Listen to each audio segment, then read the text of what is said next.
Hi, welcome to the video. I'm Kaylor Hodges and I'm going to be showing you step by step how to get out the trumpet, each parts of it, and how to play a little bit on it. So first things first, let's open up the case. If you have a case like mine where the latches come out, you want to make sure that this logo, for me it's this Yamaha logo, is facing up. So if that's facing up, go ahead and open the latch. And when you open it, if a trumpet doesn't fall out, you have it open the right way. So we're sitting down right now, so we can get a good grip of our trumpet. So we're going to start off with taking our trumpet and grabbing it with our, we're going to have it on the ground. And we're going to grab with our left hand, make a claw. With our claw, we're going to put our thumb into this little thumb holder right here, and put our ring finger in the ring. Makes sense? And with the rest of our fingers, we're going to grab onto the trumpet like so. Your pinky can hang out in the back. Some people put it here. I put it here. I think it's more comfortable. From here, we are going to get our mouthpiece. This is our mouthpiece. This is really our instrument. This is what makes us go, ah! It's fun. So when you take your mouthpiece, you're going to put it into the mouth, into this little opening right here. Don't put it in your mouth. And take it and turn clockwise. Alright, now you're wondering, what do I do with my right hand? It's just doing nothing. Can I play like that? I mean, yes, but if you want to play more things, let's use your right hand. So we're going to make that claw again, but don't make it too aggressive. Don't make it too tense. Make it like your hand is just relaxed like this, and that should be a natural position. Your first finger, your index finger, goes onto the first button. Your second finger, your middle finger, goes onto the middle button. And your ring finger, which is your third finger, goes onto the third button. And that's how you can play these. And you're wondering, what happens to my thumb and what happens to my pinky? Your pinky should go on top of this pinky, this little pinky ring right here. Goes right here, sit right on top. And your thumb should nest nice in this little space right here. So you have bam, bam, bam, bam, pow. Just like that, you're holding the trumpet correctly. Alright, now that you're holding the instrument, now you need to know how to sit correctly. So, unfortunately, I don't have a chair right now, so I'm going to use my exercise ball. How you want to be sitting, hopefully you have a chair, but if you're on an exercise ball, it should be about the same. You should be sitting on the edge of your chair. Don't go too far on the exercise ball. You might fall. And your feet should be on flat on the ground, not around the chair legs. That's bad. You have to be flat on the ground directly in front of you. And you should be sitting straight up like someone, like a puppet master, has your head and it's just pulling you straight up. That's how you should be sitting. You should be, and so you can just be nice and full, so your air can flow and it'll sound great. Having a good airflow is the first step to having a great sound. The next part to having great sound is just being relaxed. It's kind of hard on this exercise ball to be relaxed, but I'll do my best. But if you're on a chair, don't be like lounged back. You don't want to be just laying back, but you want to be sitting nice and tall. And just have your arms down here, keep your shoulders relaxed, your arms relaxed as they can be. And you're just gonna dum. So now that you're sitting correctly, you're holding the horn correctly, but you're wondering, cool, that's awesome, don't really care. Tell me how to play. I'll tell you how to play. So the first thing you should start off with is just a nice, just calm breath. So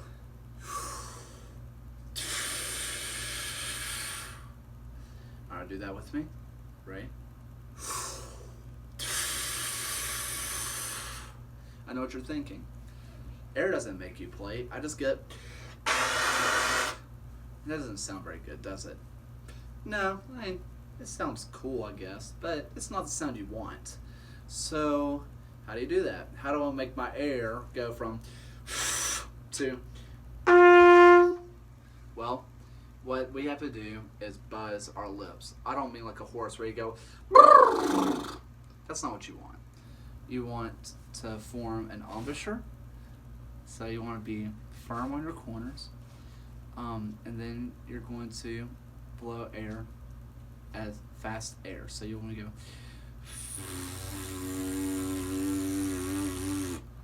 So you want it to be a tiny buzz, not just but.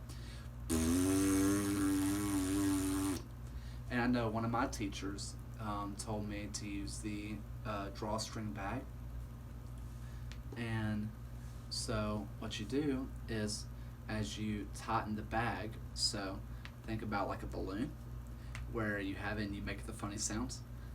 The tighter you pull it, the higher pitch it gets. The same works with your face, but don't be too tight. You don't want to hurt yourself. So if I have the balloon, we're just going to go.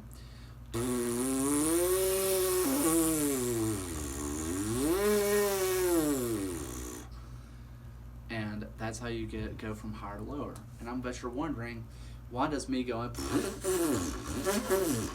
how does that work when I'm playing the trumpet? Well, it's a good question. If you take your mouthpiece, which you'll want to turn it the opposite direction, so the counterclockwise, and you pull out, you go. If you go,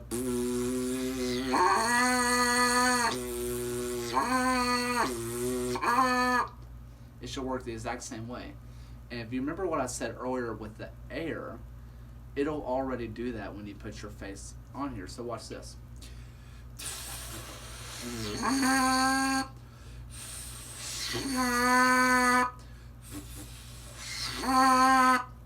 So that's called the Venturi effect with the vacuum that is caused in here. It causes your face to come together and you'll go inside the mouthpiece. You don't really need to know that, but it's a fun fact and I thought I'd share it. So now you're finally making sounds on the mouthpiece going maybe not just like that, but just a nice.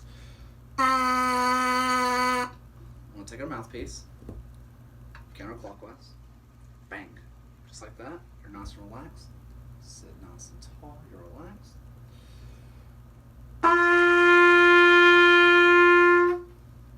So you may not get that sound right away. So the chance, if you're playing without putting any fingers down, you are probably going to get one of these notes. You're going to have a C, a G, or a C. Or if you're thinking about concert pitch, which is like what the tubas, the flutes, and the trombones, and the euphoniums play, that is a B flat, an F, and a B flat. So if you start off and you play this pitch, you're playing this one. You're playing the G.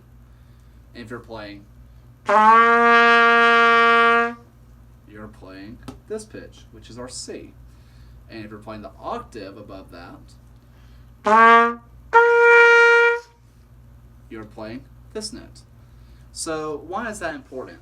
Well, if, let's say your band director comes up to you, or you are the band director and you're talking to a group of students, you go up to them and you say, I want you to play a G. And they go sit there and say,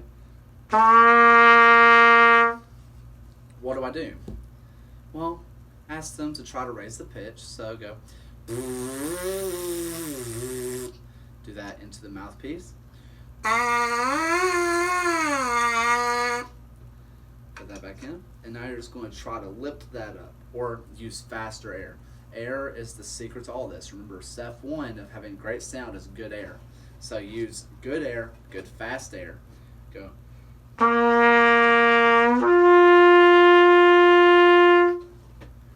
Alright, so now you're playing the G. Let's say you want to play the C or a concert B flat, and you're thinking, I can't get my student to go. What do I do? Well, you kind of go in reverse order like we did with that last one. So you go. And when you do that, you can take that to your mouthpiece.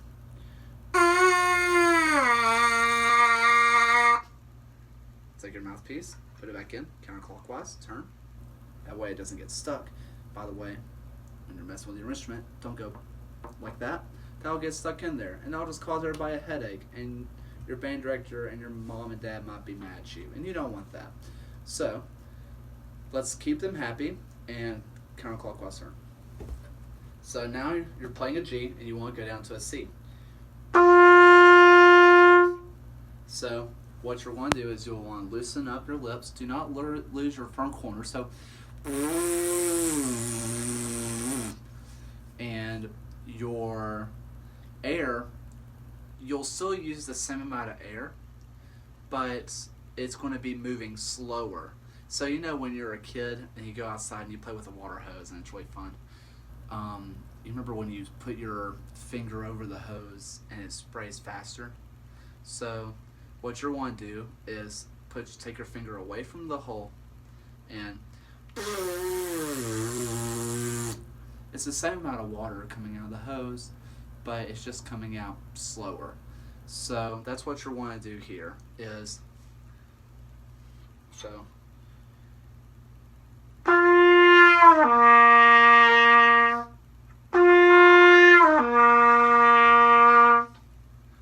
now you are able to play both G and the low C. And do the same thing you did with G to play the high C whenever you had to go from low C to G. So go. Put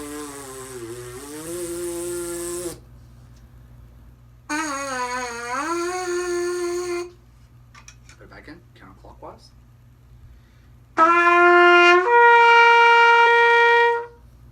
Just like that. And just like that, you can play 3 notes, and then you can mess around with these funny little fingerings.